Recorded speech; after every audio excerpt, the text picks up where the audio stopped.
Describe a transformation which transforms the graph of y equals ln x minus 1 to the graph of y equals ln x4 minus 4. So recall the logarithm rules. We can drop the exponent 4 in front. Y is equals to 4 times ln x minus 4.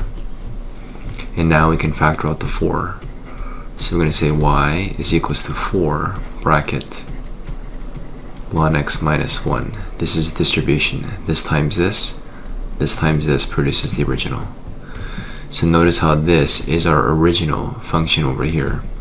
So we can call this f of x, and we'll call this new function, we'll call it g of x. So I'm going to erase this here. We're going to call this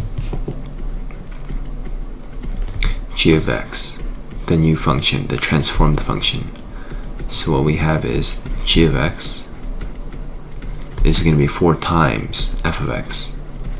Sometimes we have to recognize that the new function is a transformation of the old function using some clever log rules.